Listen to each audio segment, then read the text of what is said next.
In Robots of Death, the Doctor and Leela face off against Robots of Death. Well, this is another very good one. Shot on a set of, well, not a spacecraft, but a ginormous craft that's mining on a planet, some desert planet, or in a desert on some planet, whatever. And it goes through all the different seemingly useless property of this wasteland, but there's all these precious minerals and whatnot. And it's headed up by a bunch of lazy space people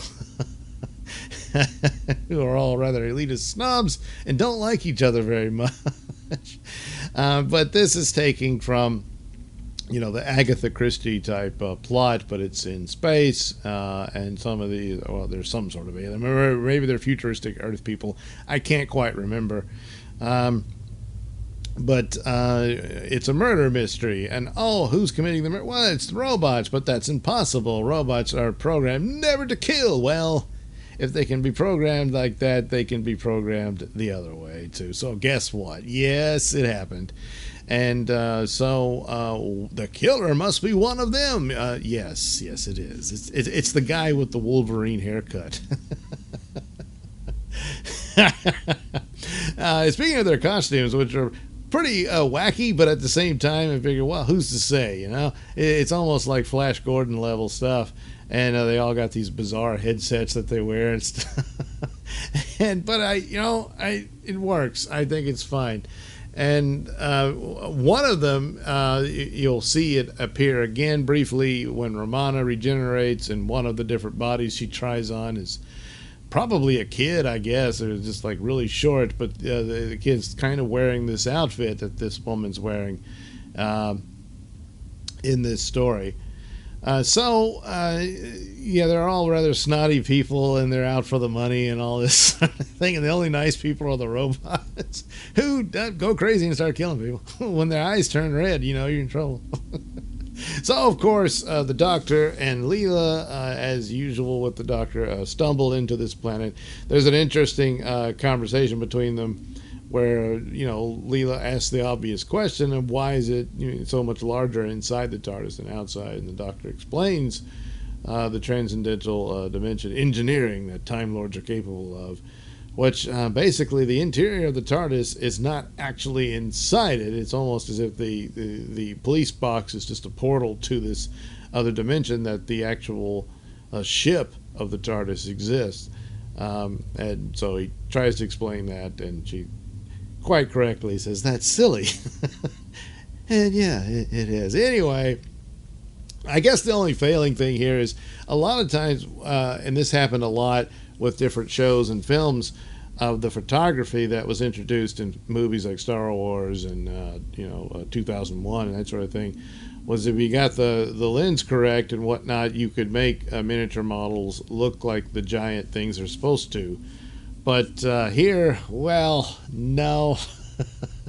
It's just a toy in a sandbox. But, you know, so what? They make it work where it looks like it's actually grinding through the soil and everything like that, and that becomes important when they have to kill the engines and restart them later, and it'll sink in and all that, and they're able to do all that. Plus, there's the little capture of to show you just how enormous the thing is, and why it's believable that it takes them a long time to get from one part of the ship to another, because it's just huge, you know. And it shows the little bridge, if you will, or control part of the ship, and it's just this tiny little thing on top, and you know they're walking around in it, all of that. And so it's vital, and it establishes just how big this thing is. And there's other shots that look a little better that they use. But overall, the craft itself is just, yeah, it's just a toy. But, you know, what are you going to do? It's this murder mystery. And, of course, the most obvious suspects are the Doctor and Leela. Yeah, people start dying, and these guys show up. And all right, what the hell? So it turns out there is a Poirot amongst them. And so it's this robot It's supposed to be one of the stupid robots, but is actually a secret agent of robots that investigates, well, robots. He does have a human partner, but he loses his marbles over suddenly discovering he's got robophobia. It's hinted at as he talks about them, but ultimately he encounters a robot that has blood on its hand from a killing it did, and this is really grisly and gory to him, and it sends him over the edge. And that's actually quite believable. People with anxiety attacks over certain issues and phobias and whatnot, it can happen that way and catch them off guard. And such was the case with this character. So the robot's pretty much on his own and encounters Leela, tries to get her to be silent because he doesn't want anyone to know that he's actually a quite intelligent robot. Of course, he tells the doctor, and the doctor deals with him. So now he's in cahoots with the doctor and Leela. And there's chases, and they're locked up, and murders keep happening, and it's all crazy. And eventually you find out that there's, of course, this human behind it who has become obsessed with robots and sees himself as one and even paints his face to look like one. Oh, yeah. Oh, totally nuts. And he's decided he's leading a revolution to free robots from servitude and all that. So he just reprograms them into being murderers. And then, gee, what's the solution here? He's got this army of robots, and what do they got? Well, turns out they've got helium. The doctor, and it's a totally doctor solution to this sort of thing. So he gets Leela to hide in a closet and tells her to start releasing the helium when the villain walks into the room. And so he does, and they have their encounter. And so as a result of the helium, his voice changes. He starts getting higher and higher, and the killer robot doesn't recognize him anymore, and then starts killing him.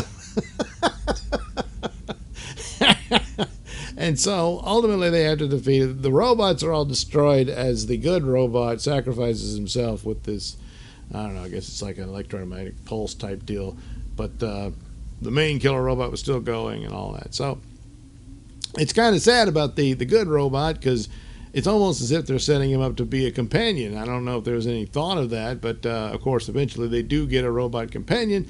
Not quite this one, but yeah, it could have happened. But well, no, didn't happen, because he ended up killing himself, But he's a robot. He doesn't really have feelings or anything.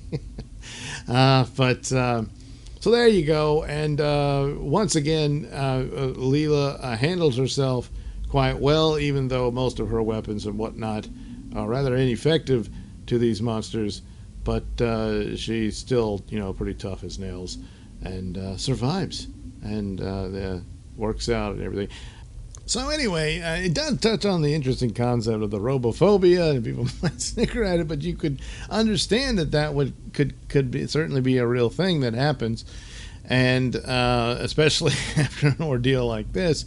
But it's like when they create a look for a monster for an episode, here they do it in such a way where it's like the designs of the robots are meant to be somewhat pleasant, and that they're I guess that they're friendly characters and they help you out and everything, and then immediately becomes very sinister, and yet it's the same face. I mean, they turn the eyes red and all that, but it's just the phobic refers to them as the Walking Dead, because there's no, and the doctor explains it, that there's non-verbal communication that goes on between people, but there's none of that with the robots. They're very flat and cold and dead. So it's a creepy thing, and it certainly is borne out here when they turn into homicidal robots. So a good episode, another good episode, a great one, indicative of this fantastic era of Doctor Who that sadly was never to happen again. Not really. There's been some great high moments, but yeah, this was the best. Alright, thank you for watching and listening, Slay. Why not like and subscribe, and check out that link description below. That'll take you to my mini stores that have plenty of goodies for you. You know, hats, mugs, stickers, posters, all that goody stuff. Plus, you can head over to indieplanet.com and pick up a copy of my comic book, Night Night. Oh, yeah. Plus, you can also catch my podcast, Mr Nailsin Show, over at RadioMisfits.com. And you can also watch my videos on my channel at BitChute. That's the Mr Nailsin channel on BitChute.com.